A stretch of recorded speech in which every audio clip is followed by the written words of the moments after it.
और इस वक्त कोरोना पर यूपी सरकार की प्रेस कॉन्फ्रेंस आ रही है, उन्हें सुनते हैं।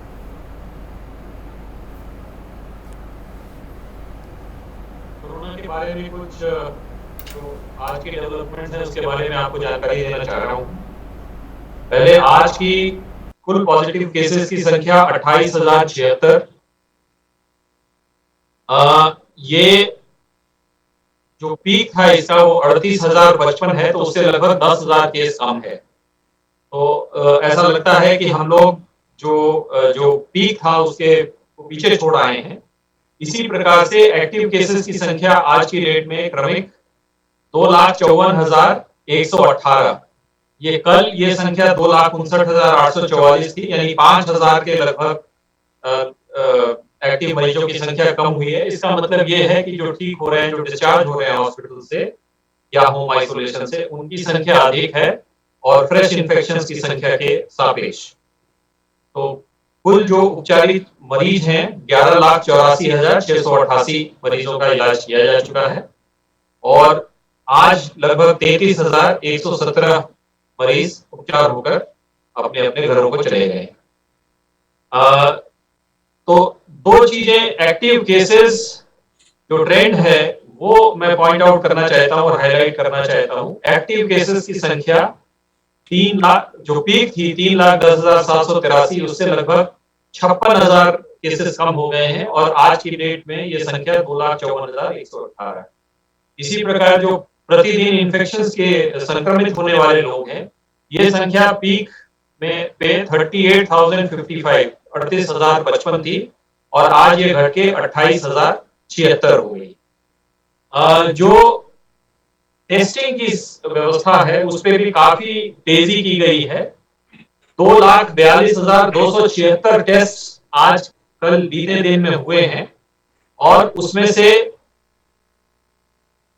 करीब 1,27,338 आरटीपीसीआर टेस्ट है और शेष ट्रूनैट, एंटीजन और सीवीनैट मशीन द्वारा की गई है।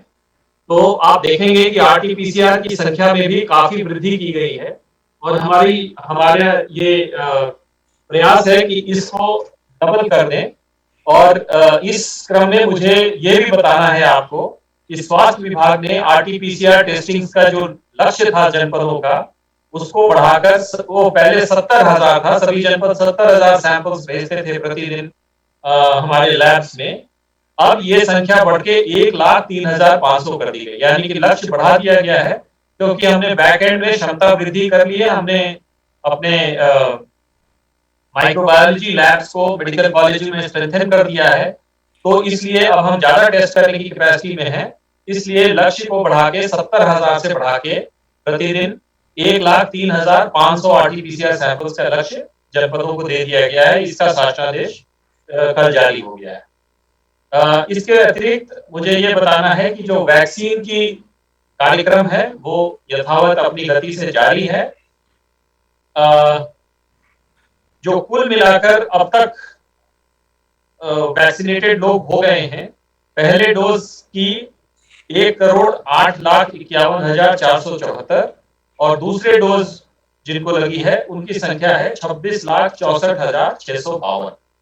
इसमेम से 45 प्लस के आयु के लोगों की जो संख्या है वो है 89,38,498। 15 और जो ये प्रथम डोज वाले और द्वितीय डोज वाले 15,01,034। जो 18 से 44 आयु वर्ग के लोग हैं, जिनका आपको पता है 1 मई से वैक्सीनेशन प्रारंभ हुआ है, उसमें से प्रथम डोज जिनको लग चुकी है ऐसे लोगों की संख्या 85,946। तो वैक्सीनेशन अपनी गति से चल रहा है। मेरा केवल एक अनुरोध है कि इसमें प्री रजिस्ट्रेशन के माध्यम से वहां पे आए ताकि हम लोग सोशल डिस्टेंसिंग का पालन करें। कुछ लोग ऑन द स्पॉट आकर वैक्सीनेशन लगवाने की कोशिश करते हैं, इससे व्यवस्था बनाने में दिक्कत होती है और सोशल डिस्टेंसिंग नॉर्म्स का पालन करना मुश्किल हो जाता है। तो इसलिए माननीय मुख्यमंत्री जी ने आप सभी लोगों से विशेष अपील की है और आपके माध्यम से, मीडिया के माध्यम से मैं सभी लोगों से अपील करना चाहता हूं कि इसमें प्री रजिस्ट्रेशन करा के तब आए। तो हमारे बेड्स की संख्या है उसमें लगातार हम लोग कोशिश कर रहे हैं वृद्धि करने की। आज की डेट में कुल जो बेड्स हैं वो लगभग 70,000 बेड्स के करीब हैं, जिसमें 234 आइसोलेशन बेड हैं जो ऑक्सीजन युक्त हैं और 16,260 आईसीयू बेड हैं। ये L2, L3 और प्राइवेट चिकित्सालयों में फैले हुए हैं। मुझे आपसे आज इतना ही कहना था। धन्यवाद। धन्यवाद आलोक, आपने बताया। ये मैं बताना चाहूंगा कि ये उत्तर प्रदेश सरकार की माननीय मुख्यमंत्री योगी आदित्यनाथ जी के जो निर्देशन में एक एग्रेसिव नीति जो हम लोग चल रहे हैं जिसको लेकर के ट्रैक, टेस्ट और ट्रीट, ये इस नीति पे तेजी से काम हो रहा है। और उसी के क्रम में जो दो तरीके पर जैसे काम हो रहा था कि सर्वेलेंस, सबसे पहले सर्वेलेंस हो रही थी, घर घर हमारी टीमें जाकर संक्रमित व्यक्तियों को ढूंढ रही थी, उनसे हर एक से उनका हाल जान रही थी, उनमें जो संक्रमण पाया जाता था उनको टेस्ट करा रही थी। लगभग 16 करोड़ 23 लाख की आबादी तक अब तक हमने कवर किया है पूरे ग्रामीण और नगरीय क्षेत्रों में। उसका रूप अब बढ़ाकर उसको अब हर गांव में जो निगरानी समितियां हैं उनको ये जिम्मेदारी भी दी गई है। इसके साथ साथ वो काम सर्वेलेंस वाला चल रहा है। ये निगरानी समितियां जो हैं ये अब गांव-गांव में जा रही हैं। ये पूरा एक अभियान, महाअभियान पूरे प्रदेश पे चलाया जा रहा है, जो कि देश में कहीं और नहीं चलाया जा रहा है, जिनमें कि हमारी निगरानी समितियां घर-घर जाकर, गांव में घर-घर जाकर संक्रमण ऐसा पता कर रही हैं, जानकारी कर रही हैं संक्रमण की। यदि कोई भी व्यक्ति ऐसा संक्रमित पाया जाता है जिसको बुखार है या कोई सा भी लक्षण है, तो वो जो लक्षण वाले व्यक्ति हैं उनको अलग करके उनकी जो हमारी RRTs हैं वो जाकर एंटीजन टेस्ट करेंगी। कल जैसे 60,000 टेस्ट हुए थे, प्रतिदिन इस तरह से वो टेस्ट करेंगी हमारी RRTs।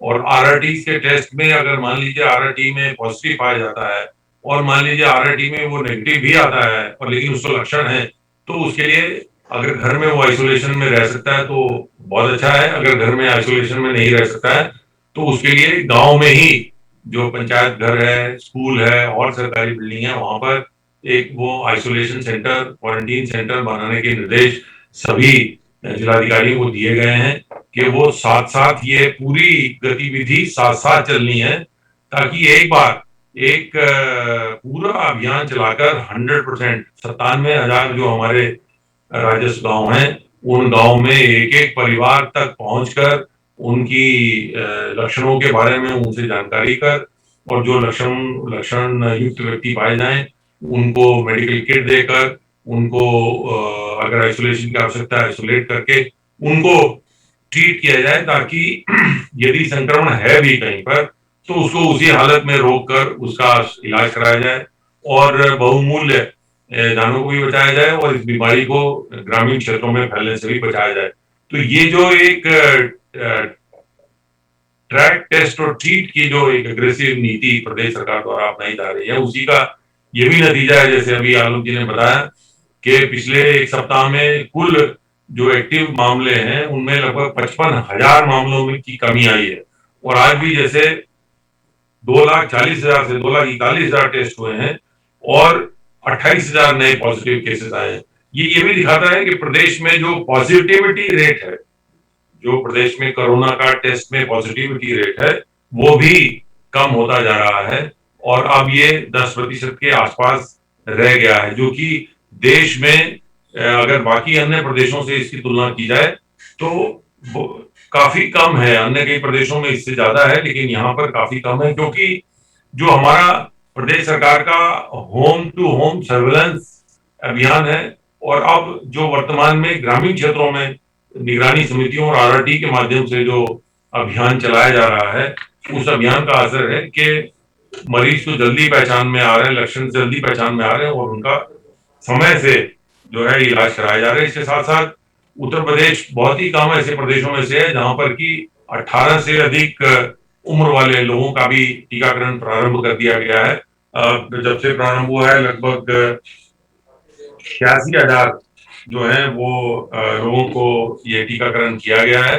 44 से ऊपर उम्र वाला टीकाकरण साथ साथ चल रहा है, जो कि 1 करोड़ 7-8 लाख से अधिक लोगों को पहली डोज दी जा चुकी है और लगभग 23 लाख लोगों को दूसरी डोज दी जा चुकी है। यहाँ ये बताना है कि जो 44 साल से, जैसे 18 साल से पहले वाला, 18 साल से ऊपर और 44 साल के बीच की उम्र वाला, तो प्री रजिस्ट्रेशन के अनुसार आपको समय मिलता है, तो आप वैक्सीनेशन कराने उस पर्टिकुलर सेंटर पे जाते हैं। 44 साल से ऊपर वालों को अभी तक ऑन द स्पॉट रजिस्ट्रेशन कराकर भी टीकाकरण कराए जाने की सुविधा दी गई थी, जो कि जिससे कि कोरोना का प्रोटोकॉल अपनाना थोड़ा मुश्किल हो रहा है। और उसको सोमवार से उसका प्री रजिस्ट्रेशन कराकर और आप टीकाकरण करने जा सकते हैं। ऑन द स्पॉट टीकाकरण का रजिस्ट्रेशन का प्रोसेस अब ये समाप्त किया जा रहा है। यहाँ ये भी अवगत कराना है कि प्रदेश सरकार द्वारा प्रदेश में जो अन्य व्यवस्थाएं हैं, जैसे अभी इन्होंने बताया, बेड की संख्या दुगनी की जा रही है हर स्थिति में, जिले में, मेडिकल कॉलेजेस में, और की जा रही है। इसके साथ साथ ऑक्सीजन की उपलब्धता बढ़ाए जाने का भी प्रयास किया जा रहा है। जैसे कल 1032 मीट्रिक टन ऑक्सीजन जो है वो अस्पतालों को और रिफिलर्स के माध्यम से अस्पतालों को दी गई, जबकि कल यही जो संख्या थी लगभग 832 मीट्रिक टन थी। इस प्रकार कल से आज तक 200 मीट्रिक टन जो है वो ऑक्सीजन अधिक अस्पतालों में दी गई और इस मात्रा को प्रतिदिन बढ़ाने का प्रयास किया जा रहा है। और सरकार ने एक नीति भी निर्धारित की है कि अधिक से अधिक अस्पतालों में जो एटमॉस्फेयर से, हवा से ऑक्सीजन बनाने के प्लांट हैं वो लगाए जाएं। लगभग 300 ऐसे अस्पतालों को चिन्हित किया गया है कि जहां की प्लांट लगाने का कार्यक्रम शुरू किया जाएगा। भारत सरकार द्वारा कुछ प्लांट स्वीकृत कर दिए गए हैं, कुछ सरकारी अस्पतालों में पहले से ही चल रहे हैं। लगभग 90 इस प्रकार के अस्पताल हैं जहां पर की पहले से जो है अभी स्वीकृत भी हुए हैं और उनमें उनका कंस्ट्रक्शन का काम भी चल रहा है। ये भी अवगत कराना है कि जहां एक और प्रदेश के पास केवल 32 टैंकर थे, अब वो टैंकरों की संख्या बढ़ाकर 90 के आसपास टैंकर कर दिए गए हैं। प्रदेश में अब 90 टैंकरों के माध्यम से ये ऑक्सीजन की सप्लाई शुरू की गई है और ये भी प्रयास किया जा रहा है कि अधिक से अधिक जो ऑक्सीजन जाए। माननीय मुख्यमंत्री जी इस बात के लिए भी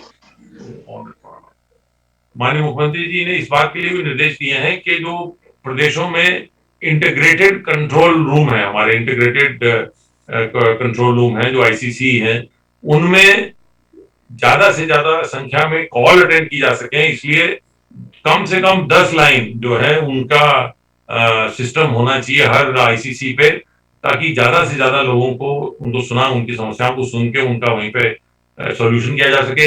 होम आइसोलेशन में रहने वालों के लिए टेली कम्युनिकेशन के माध्यम से, टेली कंसल्टेशन के माध्यम से उनको सुझाव, उनका उपचार के तरीके ये बताए जाने चाहिए। साथ साथ 100% जो हमारे जो लक्षण वाले व्यक्ति पाए गए हैं, जिनका टेस्ट हुआ है, जो कि इसे जिनके बारे में पोर्टल पर दर्ज है, सभी को, और प्लस जो लक्षण युक्त है परंतु टेस्ट उनका नेगेटिव है, सबको मेडिकल किट उपलब्ध कराई जाए। उसके लिए उन्होंने 2 दिन का और समय दिया है कि 100% कि इसको 100% 2 दिन में किया जाए। साथ में ये भी उन्होंने निर्देश दिए हैं कि हर अस्पताल में एक नोडल अधिकारी होना चाहिए जो कि अस्पताल के आसपास, बाहर इमरजेंसी और उनके गेट के आसपास हमेशा राउंड लगाता रहे, ताकि कोई भी मरीज बाहर ना मिले।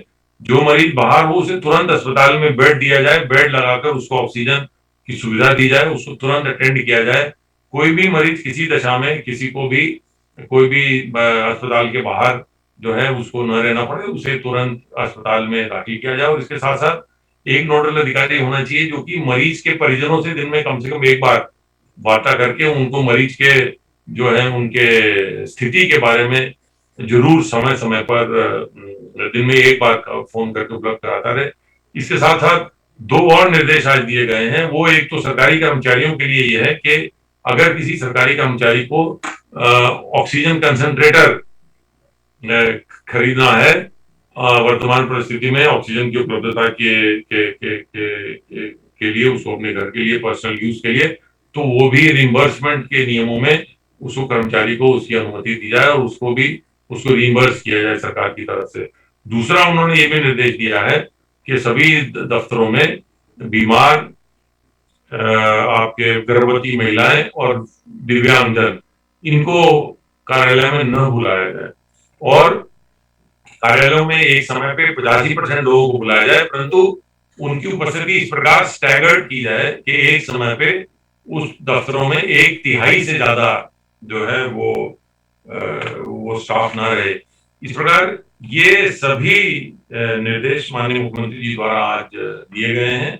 यह भी अवगत कराना है कि प्रदेश में कोरोना कर्फ्यू जो चल रहा है उसमें सैनिटाइजेशन का एक बड़ा ड्राइव, एक बड़ा अभियान चलाया जा रहा है और सभी राजस्व गांव में और नगरीय क्षेत्रों में बहुत तेजी से जो है वो साफ सफाई, सैनिटाइजेशन, ये इसका अभियान चल रहा है और उस अभियान को और तेज कर और पब्लिक जानकारी उसकी उपलब्ध कराने के लिए भी माननीय मुख्यमंत्री जी ने निर्देशित किया है। औद्योगिक गतिविधियों को सामान्य रखा गया है। प्रदेश में सभी उद्योगों में काम चल रहा है और ये कि मजदूरों को, श्रमिकों को उनको वही रोजगार मिलता रहे। इसके साथ साथ हर उद्योग में कोविड हेल्प डेस्क बनाई जाए और उसके साथ साथ जहां पर 50 से अधिक कार वर्कर हैं वहां पर एक कोविड केयर सेंटर बनाया जाए। यहाँ ये भी बताना है कि इसी क्रम में प्रदेश में जो डिफरेंट उद्योग हैं उनमें 660 जो है वो कोविड केयर सेंटर बनाए गए हैं, जिनमें लगभग 2180 जो है वो बेड्स उपलब्ध हैं।